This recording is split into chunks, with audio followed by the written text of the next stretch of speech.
बात पाकिस्तान और चीन की करनी है अब। जिसका जूता उसी का सिर, कहावत तो सुनी होगी आपने।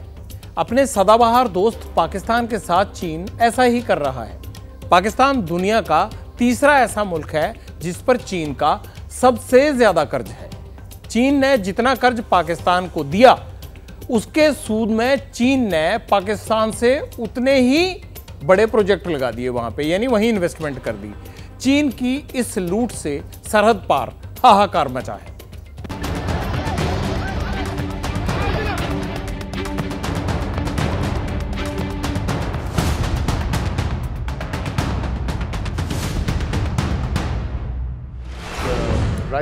ये खुर्रम हुसैन है, पाकिस्तान के नामचीन लेखक और अर्थशास्त्री।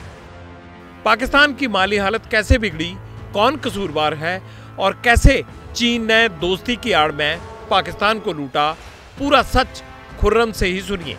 यहाँ पे असासे बेच के डॉलर्स अरेंज किए जा रहे हैं, माजी में बोरो किए गए थे, लेकिन असासे भी पाकिस्तान के होंगे तो बेशुमार और बेतहाशा, नो डाउट, लेकिन है तो लिमिटेड फिर भी।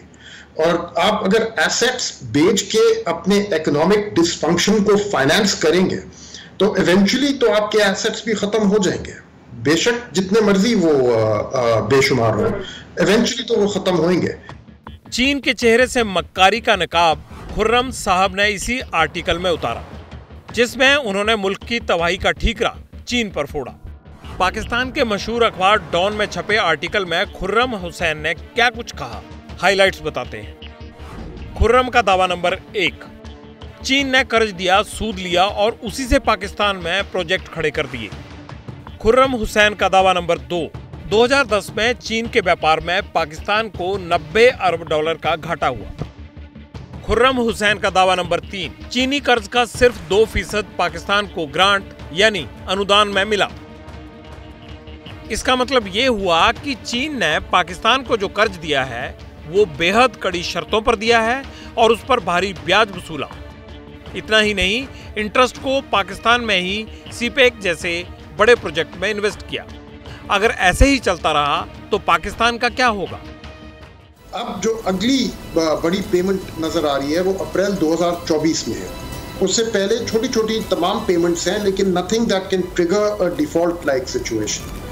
तो अगर ये लोग इसी तरह चलते रहे कि मईशत का गला दबा के उसकी रफ्तार जो है वो बिल्कुल जीरो के करीब रखें, इंपोर्ट्स को बिल्कुल कर्ब और कंट्रोल करके रखें कि ओनली एसेंशियल आइटम्स की एलसीज खुलने की इजाज़त है, और अगर ऐसे ही चलता रहा सिलसिला तो यस इट इज़ पॉसिबल कि चंद महीने इसको खींच सकते हैं। It is not a good thing to do so, obvious है। सीधे शब्दों में कहें तो पाकिस्तान का पैसा चीन पहुंच रहा है और पाकिस्तान कंगाल हो रहा है। वेनेजुएला और रूस के बाद पाकिस्तान ऐसा तीसरा मुल्क है जिसके कंधों पर चीन के लोन का सबसे ज्यादा बोझ है। रूस और वेनेजुएला ने भी चीन में मोटा निवेश किया है और लेन देन भी वक्त पर हो रहा है, लेकिन पाकिस्तान की हालत पतली है। अब पाकिस्तानी भी मान चुके हैं कि चीन मतलब का यार है, इसी वजह से मुल्क में हाहाकार है। वैसे तो चाइना को हम पाकिस्तान का दोस्त ही कंसीडर करते हैं, लेकिन मुझे लगता है कि शायद मे बी चाइना ने सिर्फ अपने इंटरेस्ट को ही मद्देनजर रखा है। और क्योंकि पाकिस्तान की बिकॉज मुझे लगता है कि उन्हें भी अच्छा खासा आइडिया है कि पाकिस्तान के इस टाइम क्या हालात है, तो मेरे ख्याल से उन्होंने सिर्फ अपने इंटरेस्ट को ही मद्देनजर रखा है। ये चीन का ड्रीम प्रोजेक्ट BRI यानी बेल्ट एंड रोड इनिशिएटिव है। इस पर चीन $62 बिलियन से ज्यादा खर्च कर चुका है। लेकिन चीन की चालाकी देखिए, प्रोजेक्ट में पाकिस्तान के भी $25 बिलियन लगवा दिए। सपना दिखाया कल को मोटा फायदा होगा, लेकिन हुआ क्या? पाकिस्तान की इकोनॉमी का बंटाधार हो गया और जिन्ना का मुल्क पाई पाई का मोहताज। जैसे ही घड़ी का काटा दोपहर 2:30 पे आए, बबीता जी का दिल सास बहू साजिश के लिए मचल जाए।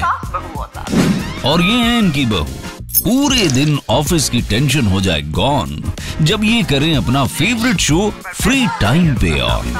इनकी तरह आप भी देखें अपना फेवरेट शो अपने टाइम पर और डाउनलोड कीजिए ABP लाइव ऐप अपने स्मार्ट टीवी पर।